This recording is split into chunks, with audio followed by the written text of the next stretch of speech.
Hi dears, അത്യാവശ്യം വലിപ്പൂല ഞണ്ടാണ് കേട്ടോ ഇന്ന് കിട്ടിയത്. അപ്പം ഞണ്ടെല്ലാം ക്ലീൻ ചെയ്ത് എടുത്തിട്ടുണ്ട് കേട്ടോ. ഇത് ക്ലീനാക്കാൻ അങ്ങനെ വലിയ പണിയൊന്നുമില്ല, എല്ലാം ക്ലീനാക്കി എടുത്തിട്ടുണ്ട്. ചട്ടി അടുപ്പിൽ വെച്ചിട്ട് വെളിച്ചെണ്ണ ഒഴിച്ചിട്ടുണ്ട്. അപ്പം ഇത് തേങ്ങ അരച്ച് വെക്കുന്നില്ല, ഉള്ളിയും തക്കാളിയെല്ലാം വഴറ്റിയിട്ട് വെക്കാം.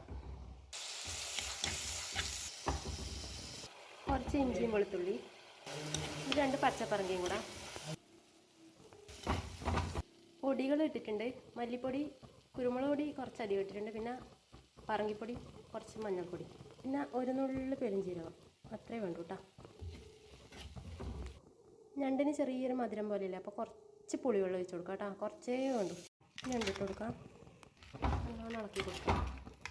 കുറച്ച് ഉപ്പും കൂടി ഇട്ട് കൊടുത്തിട്ടുണ്ട്. കുറച്ച് തിളപ്പിച്ച വെള്ളം കൂടി ഒഴിച്ച് കൊടുക്കാം.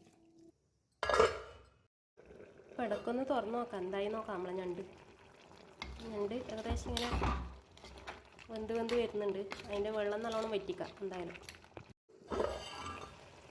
ഇപ്പം ഞണ്ടെല്ലാം നല്ല വെന്ത് സെറ്റായി വന്നിട്ടുണ്ട് കേട്ടോ.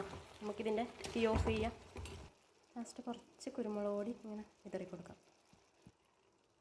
വീഡിയോ ഇഷ്ടപ്പെട്ടാൽ സപ്പോർട്ട് ചെയ്യാം. Thank you.